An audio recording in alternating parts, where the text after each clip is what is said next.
The afternoon sun pushed through the heavy curtains of the living room, creating long, dusty beams of light that fell across the floor.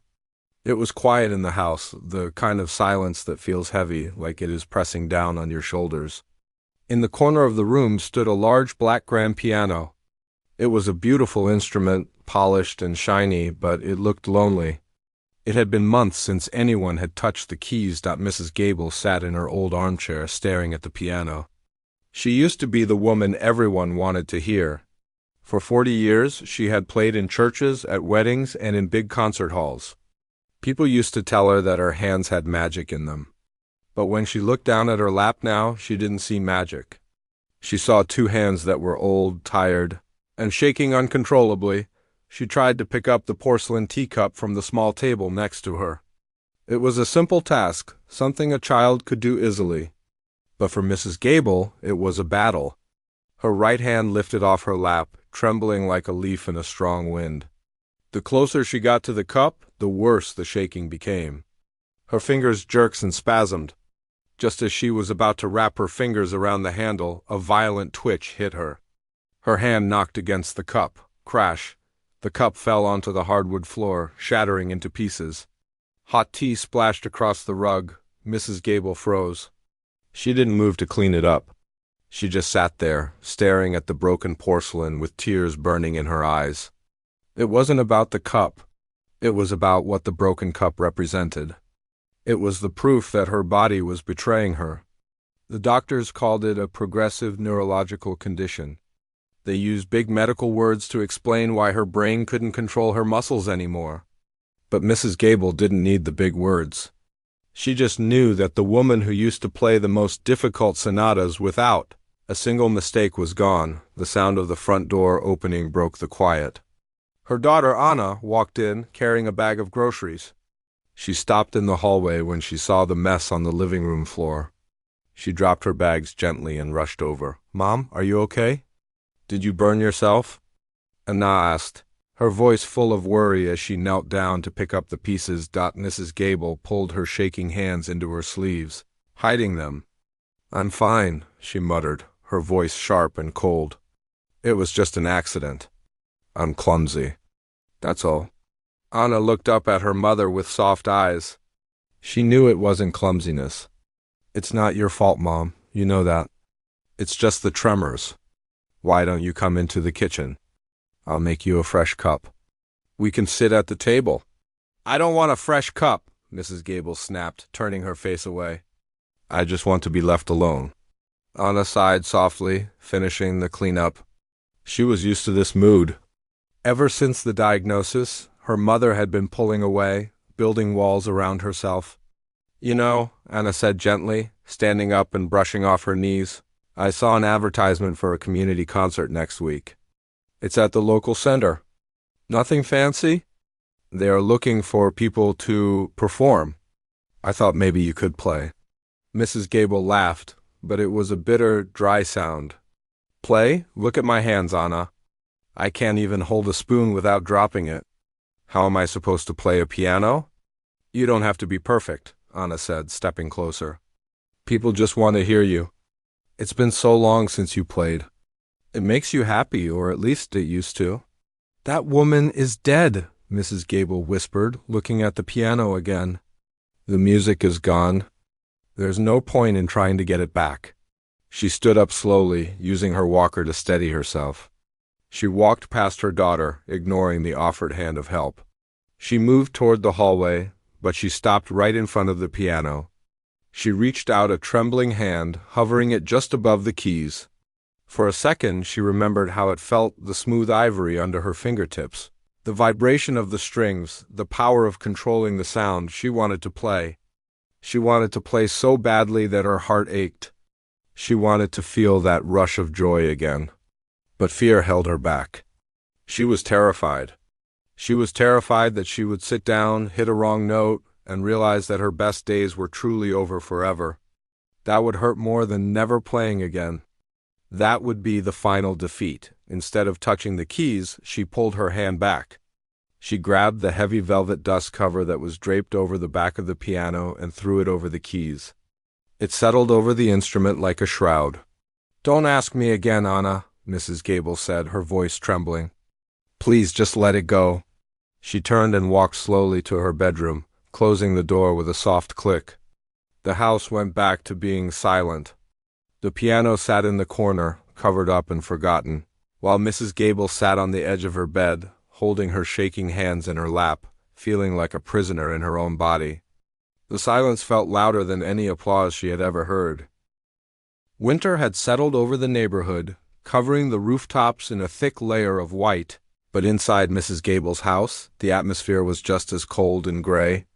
The weeks dragged by, each day feeling exactly the same as the one before. The neurological condition, which the doctor had explained with such calm, clinical words, was not waiting for anyone. It was slowly tightening its grip. Mrs. Gable's hands were getting worse. What used to be just a slight shiver when she was nervous had now become a constant, violent vibration. It was there when she woke up, and it was there when she tried to sleep. She felt like she was losing her dignity, piece by piece. Simple tasks were becoming mountains she couldn't climb. Writing a check to pay the electricity bill was impossible now. Her handwriting looked like a scrawl made by a frightened child. She had stopped cooking because she was afraid of dropping a pot of boiling water. Even buttoning the top button of her blouse took 20 minutes of frustrating struggle. By noon, she was usually exhausted, not from physical work, but from the mental effort of trying to control a body that refused to listen. One afternoon, Mrs. Gable sat in the specialist's office, staring at a poster of a brain on the wall. The doctor was a young man with a kind face, but Mrs. Gable had no patience for his optimism. He was talking about neuroplasticity and rhythmic auditory stimulation. He pulled out a tablet and showed her videos of people with similar tremors playing the drums or the piano. He explained that sometimes the brain can find a different path to the muscles if it is guided by a strong, steady beat. "It's like a back door," the doctor said, smiling. "If the front door is blocked by the tremor, we try to trick the brain into using the back door. The rhythm acts as a guide." Mrs. Gable watched the video on the screen. She saw a man whose hands were shaking wildly in his lap, but the moment he hit the drum, they became steady. She wanted to believe him. She wanted to believe that there was a trick, a magic spell that could fix her. But deep down, she felt only bitterness. She wasn't a drum player in a therapy class. She was a classical pianist. The idea of banging on a drum just to prove she could control her hands felt like an insult to the career she had lost. She left the office with her head down, clutching her handbag, feeling more hopeless than before. When she returned home, the house was not empty. Her daughter Anna was there, and so was Anna's 7-year-old daughter, little Lily. The contrast between the gloomy silence of Mrs. Gable's life and the noisy energy of a child was jarring. Lily was like a burst of sunshine in a dark cave. She was running around the living room, her shoes squeaking on the floor, making a mess of the neat cushions Mrs. Gable had arranged. Mrs. Gable sat in her chair, closing her eyes and wishing for a moment of quiet, but then she heard a sound that made her eyes snap open. It was the heavy thud of a book hitting the floor. Lily had found the stack of old music books that Mrs. Gable had shoved under the sofa months ago, hoping to forget them existed. "What are these, Grandma?" Lily asked, picking up a book with a tattered blue cover. She blew a thick layer of dust off the top. "Nothing," Mrs. Gable said sharply. "Put them back. They are just old books." Lily ignored her grandmother's tone. She was too young to understand anger or sadness. She opened the book. The pages were yellowed and brittle, filled with black notes dancing across the lines. It was a book of Chopin pieces, the same ones Mrs. Gable had played at her final recital years ago. "Is this a story?" Lily asked, climbing onto the arm of Mrs. Gable's chair. "No, it's music," Mrs. Gable muttered. "But it doesn't matter.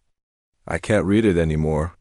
Lily looked at the page, tilting her head sideways. "It looks like a secret code. Can you teach me the code? I want to know what it says." Mrs. Gable looked at the little girl's eager face. She wanted to say no. She wanted to tell Lily to go away and leave her in her misery.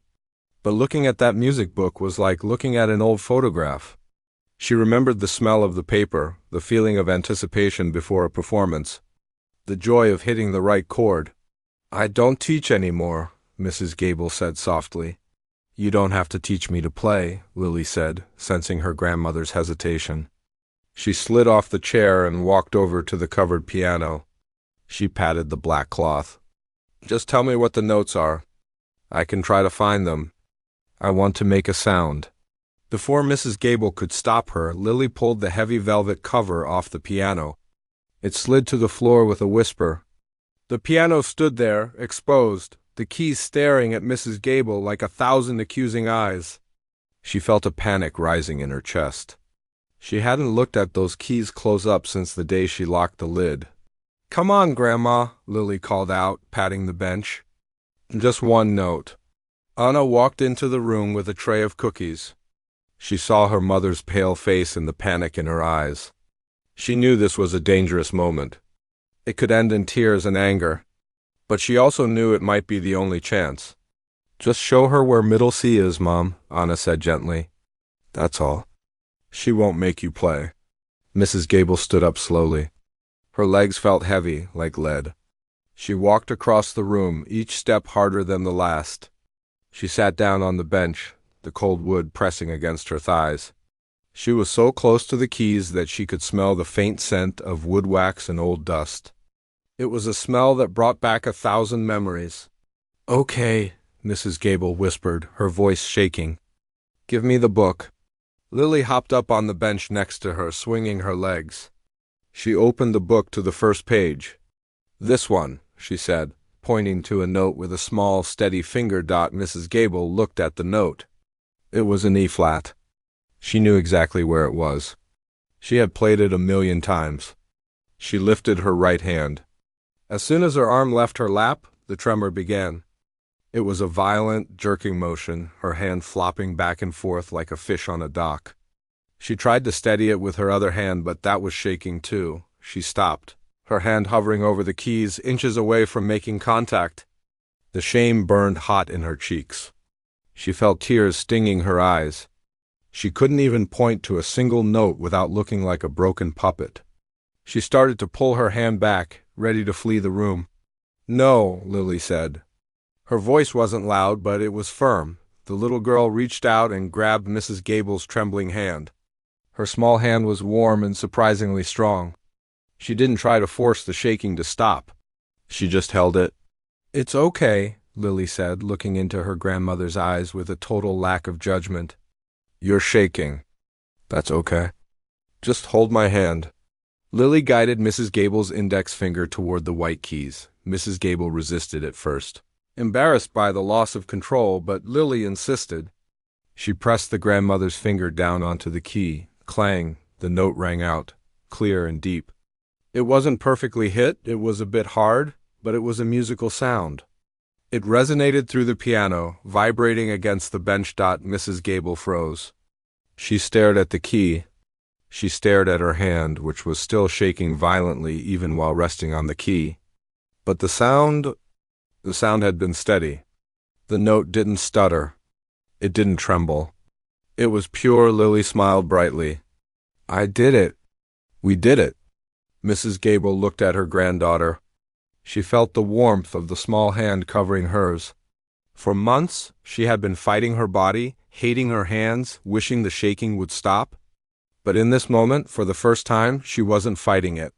She was letting the music happen in spite of it. She took a shaky breath. She didn't pull her hand away. She left it there, resting on the keys, feeling the vibration of the piano fading away into the air. The silence in the room had changed. It wasn't a heavy, suffocating silence anymore. It was a waiting silence. The piano was waiting.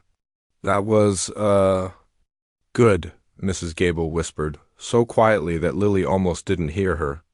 It was the first time she had said anything positive about herself in a very long time. She looked at the sheet music, then back at the keys.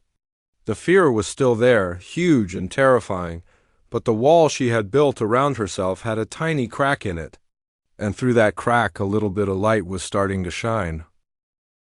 The decision to play at the community center didn't happen all at once. It wasn't like in the movies where a dramatic speech changes everything. It was a slow, quiet process that happened over cups of tea and gentle conversations. Anna had been talking about the spring talent show for weeks. It wasn't a fancy event. It was just people from the neighborhood gathering in the church basement to sing, recite poems, and show off whatever talents they had. There would be no judges, no prize money, and no critics. "Mom, it's just for fun," Anna had said one evening, folding laundry while they watched the rain fall outside. "Nobody expects you to be the concert pianist you used to be. They just want to see you.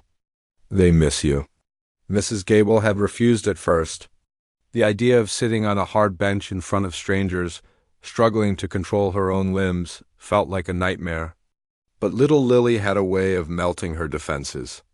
Every afternoon, they would sit at the piano. Lily would point to a note, and Mrs. Gable would force her trembling finger to hit it. Sometimes she missed. Sometimes her hand jerked sideways and hit 3 keys at once, making a terrible noise. But Lily always laughed and clapped, treating every wrong note like it was part of the song. Slowly, Mrs. Gable began to think that maybe she could do it. Maybe she could play just one piece. She picked a short, simple waltz by Chopin. It wasn't the most difficult piece she knew, but it was beautiful. She thought that if she practiced enough, she could tame her hands just long enough to get through it. The week of the recital arrived, and the reality of what she had agreed to do hit her hard. The anxiety gnawed at her stomach like a hunger she couldn't feed. She felt sick every time she looked at the piano. The pressure she put on herself was immense. In her mind, she wasn't just a grandmother playing a tune. She was a professional musician who couldn't afford to look like a fool on a Tuesday afternoon. Just 3 days before the show, Mrs. Gable sat down for her final serious practice session. The house was empty. Anna was at work, and Lily was at school. The silence was heavy. Mrs. Gable placed the sheet music on the rack. She took a deep breath, flexed her fingers, and tried to ignore the shaking in her wrists. She started to play. It was a disaster from the very first measure. Her brain sent the signal to her. Right hand to play a gentle chord. But her hand jerked up instead of down, striking the keys with a loud, jarring thud. She tried to correct it, but her left hand, confused and shaking, hit a completely wrong note. The sound was jagged and ugly like glass breaking. It wasn't music. It was noise. Mrs. Gable stopped. She took another breath and started again. This time, she tried to play faster, thinking that speed might hide the tremors. It was a mistake. The faster she tried to go, the more out of control her body became. Her fingers were like uncoiled springs, bouncing off the keys without any rhythm. She couldn't hold the notes. She couldn't do the trills. She couldn't even keep her hands hovering over the right spot. She hit a wrong note so sour that it made her wince. Then she hit another. And another? The melody was lost in a chaotic mess of banging and crashing. Mrs. Gable stopped playing, slamming her hands down on the keys in pure frustration. "Enough!" She shouted at the empty room. She sat there, tears streaming down her face, staring at the sheet music. The notes seemed to be mocking her, dancing on the page while she sat there paralyzed by her own body. She felt humiliated, and no one was even watching. She stood up, knocking the piano bench over. It crashed to the floor with a loud bang. She paced around the living room, wiping her eyes with the back of her hand. "I can't do it," she whispered to herself. "I am a fool to think I could do it." She went to the phone to call Anna. She was going to tell her to call the organizers and cancel. She couldn't face it. She would rather hide in her room forever than let people see her fail like that. She picked up the receiver, her hand shaking so much she almost dropped it. But she didn't dial. She just stood there, listening to the dial tone. The door opened, and Anna walked in with a bag of groceries. She saw the overturned bench, the sheet music scattered on the floor, and the tears on her mother's face. She didn't say, "I told you so." She didn't say anything. She just put the groceries down and walked over to Mrs. Gable. She gently took the phone out of her mother's hand and hung it up. "It was terrible," Mrs. Gable sobbed, the words pouring out of her. "I sounded like a child who has never seen a piano before. My hands, they won't listen to me. I am trying to fight them, Anna, but they are too strong." Anna led her mother over to the sofa and sat her down. Mom, listen to me, Anna said softly. You are trying to fight the tremors. You are trying to beat them into submission. But that's not going to work. Mrs. Gable looked up, confused. What do you mean? How else can I play? The doctor said this, remember? Anna said, holding her mother's cold hands. He said that sometimes the music can guide the body. You are so focused on stopping the shaking that you aren't focusing on the music. You are thinking about your hands, not the song. Mrs. Gable shook her head. But if I don't think about my hands, they will flap around like dead fish. Maybe, Anna said. Or maybe, if you trust the rhythm will hold you up. Just like you did with Lily, you didn't try to be perfect then? You just let the note happen. Mrs. Gable sat quietly for a long time. She looked back at the piano. It looked daunting, like a mountain she couldn't climb. But deep down, she knew Anna was right. She had been fighting a war against her own nerves, and she was losing. She was putting all her energy into being still, but she had no energy left for the music.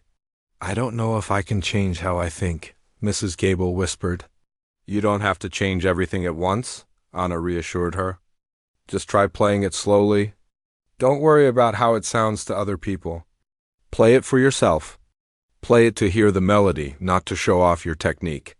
Mrs. Gable took a deep, shuddering breath. She stood up and walked back to the piano. She righted the bench and sat down. She didn't open the sheet music. She knew this piece by heart. It was etched into her soul. She closed her eyes. She didn't try to force her hands to be still. She let them shake. She accepted the shaking as part of her reality right now. She focused entirely on the sounds she wanted to hear in her head. She heard the 3/4 time signature, the *1 2 3, 1 2 3 * waltz rhythm. She lifted her hands. They trembled violently in the air. But she didn't look at them. She closed her eyes tighter and listened to the internal rhythm. She brought her hands down, not gently, but with conviction. She missed the first note. It was sharp, but she didn't stop. She kept the rhythm going. 1 2 3. She played the next phrase. Her hands were still jerky, but because she wasn't fighting them, the jerks didn't seem to ruin the flow as much. It wasn't perfect. It was full of glitches and bumps. But for the first time that day, she recognized the song. She played through to the end of the first page. It was messy, but it was music. She opened her eyes and looked at her hands. They were still shaking, hovering over the keys. But she felt a tiny spark of hope. It wasn't going to be the performance of her life. It was going to be a struggle. But maybe, just maybe, she could get through it. She looked at Anna, who was smiling from the sofa. Mrs. Gable wiped her face and took another breath. She wasn't ready to give up yet. The church basement was buzzing with the kind of warm, chaotic energy that only a local community gathering can produce. It wasn't a grand concert hall with velvet seats and crystal chandeliers. The air smelled faintly of floor, wax, and strong coffee, and the rows of folding chairs were filled with neighbors, friends, and families. Children were squirming in their seats, and people were balancing paper plates of cookies on their knees. To Mrs. Gable. Standing behind the heavy velvet curtain at the back of the makeshift stage, the room felt like the inside of a roaring furnace. Her heart was hammering against her ribs so hard she thought it might crack a bone. She peeked through a small gap in the curtain and saw the sea of faces. She recognized the baker from down the street, her mailman, and several parents from Lily's school. They were all smiling and chatting, unaware of the absolute terror gripping her. She looked down at her hands. They were shaking so violently now that she had to clasp them tightly together in front of her chest to keep them from flailing. The stress of the moment had amplified the tremor tenfold. It was a feedback loop. She was scared because she was shaking, and she was shaking because she was scared. I can't do this, she whispered, her voice barely audible. Anna, look at me. I'm a mess. I can't even hold a sheet of music paper still, let alone play. Anna, who was standing beside her adjusting the collar of Mrs. Gable's blouse, smiled calmly. She reached out and gently squeezed her mother's trembling shoulder. You don't have to be still, Mom. You just have to play. Look at Lily. Lily was standing nearby, clutching a small bouquet of wildflowers she had picked from the garden that morning. Her eyes were wide with excitement, completely free of judgment or worry. "You're going to be amazing, Grandma," she chirped. "I told everyone at school that you are the best piano player in the whole world." Before Mrs. Gable could protest, the announcer, a cheerful woman with a loud voice, walked onto the small stage. "Ladies and gentlemen, thank you for your patience," she said into the microphone.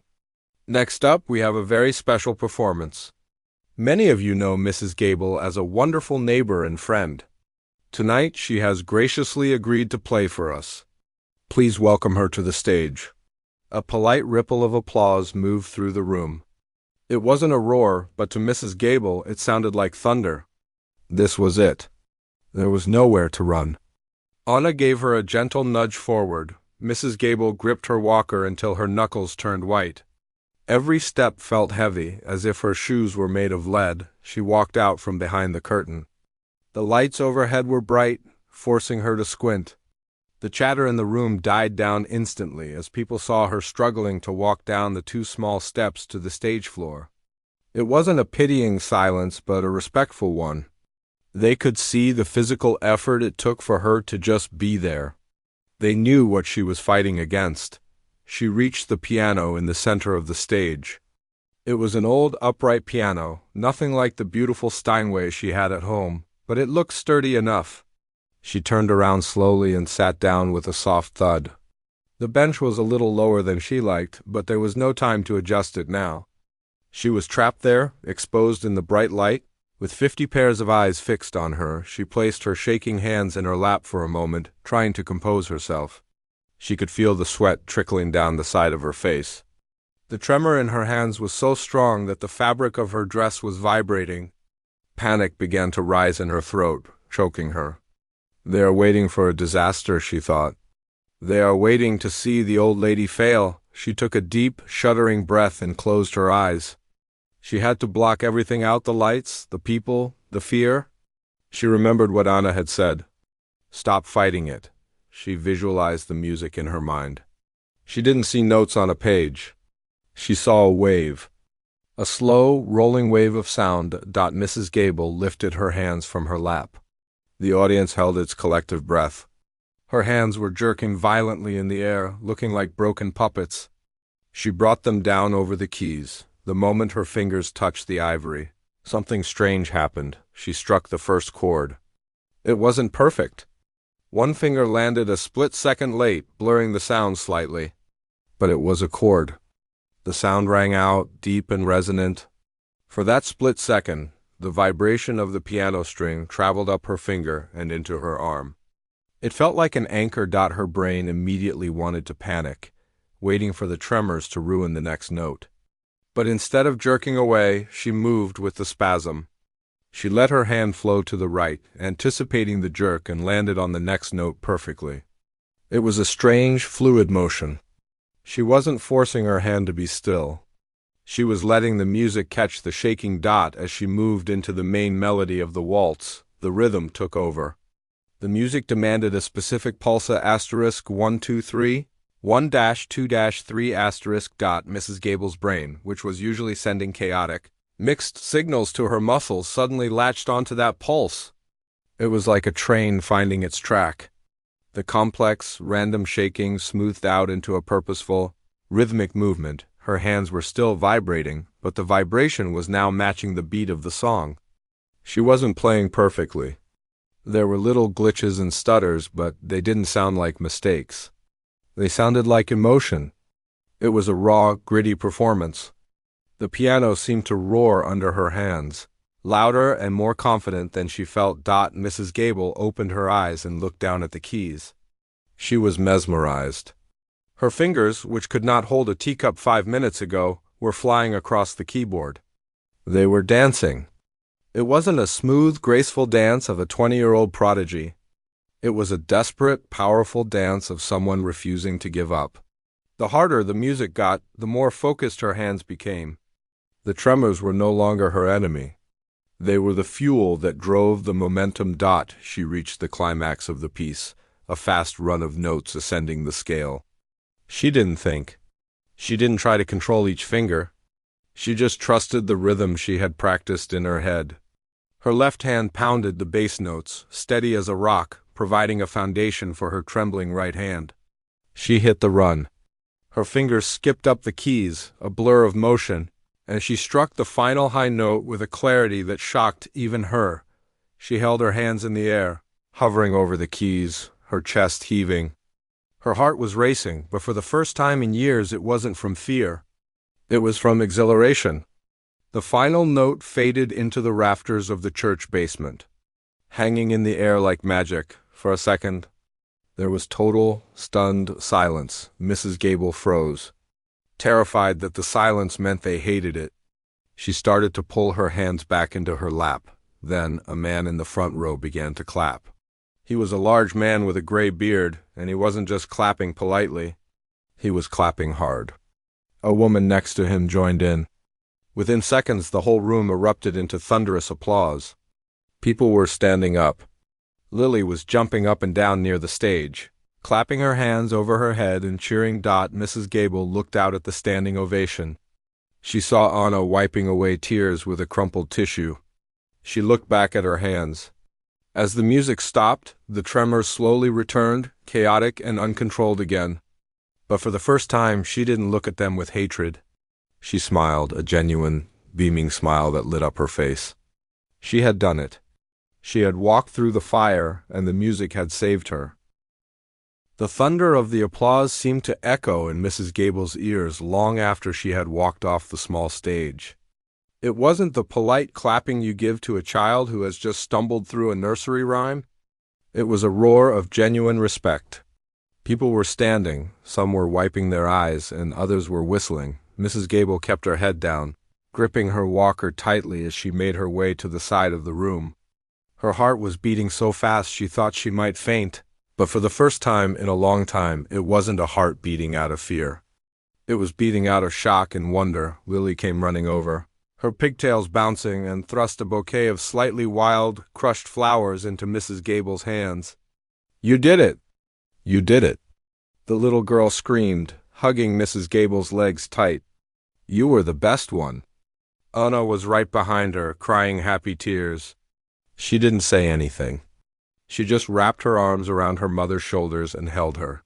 Mrs. Gable leaned into her daughter, closing her eyes.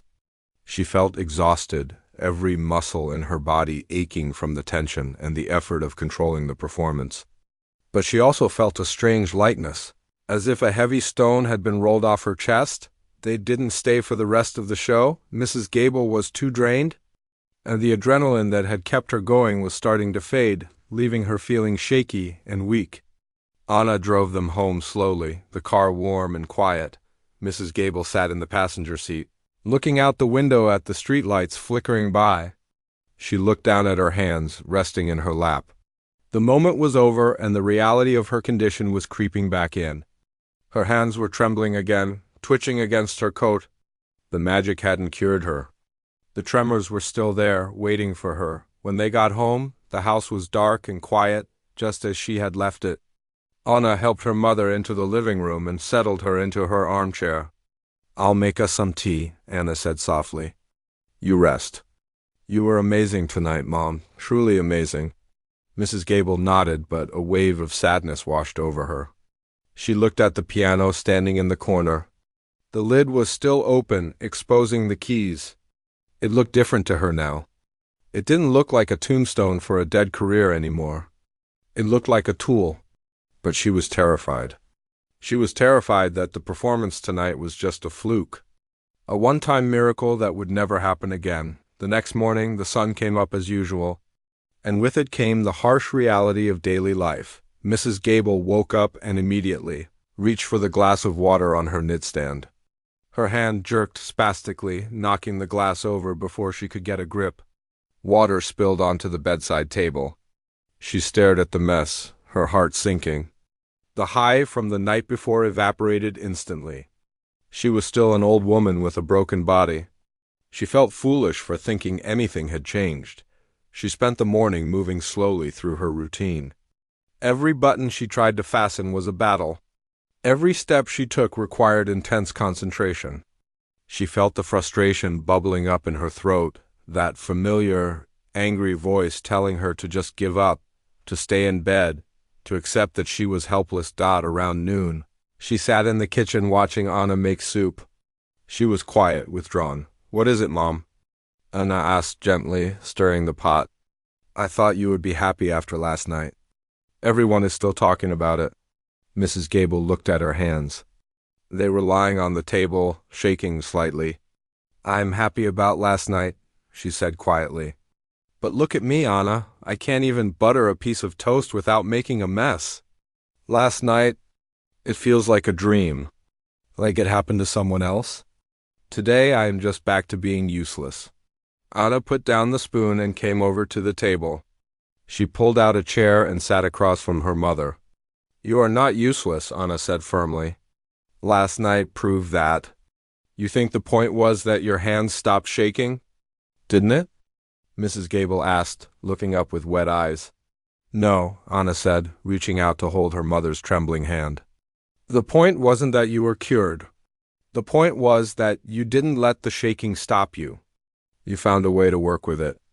That is what music does. It doesn't fix the broken parts, but it makes the broken parts matter less." Mrs. Gable thought about this. She thought about the feeling of the keys, the rhythm guiding her jerky movements. Anna was right. The music hadn't taken away the tremor, but it had given the tremor a purpose. Mrs. Gable stood up slowly. "I want to try something," she said. She walked into the living room. The piano was still there, waiting. She sat down on the bench. She didn't put any sheet music on the rack. She didn't try to play a complicated sonata. She just placed her hands on the keys. They were shaking, of course, but she didn't fight it. She didn't tense up her shoulders trying to force them to be still. She closed her eyes and listened to the silence until she found a rhythm in her head, a simple, steady beat. She began to play. It was a child's tune, a simple melody. Her fingers missed notes. Her hand jerked and hit a sour chord. But she didn't stop. She didn't apologize to the empty room.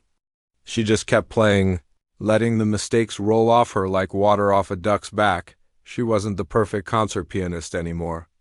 That woman was gone. But as the music filled the room, Mrs. Gable realized a new woman was taking her place. This woman was braver. This woman played not because she was perfect, but because she loved the sound. She played because for those few minutes, her hands were doing something beautiful, regardless of how they looked. From that day on, the piano was never covered again. The heavy velvet cover was folded up and put away in a closet, never to be used. Every afternoon at 4 o'clock, Mrs. Gable would sit at her piano. The neighbors would often hear the music drifting through the open windows. It wasn't always perfect.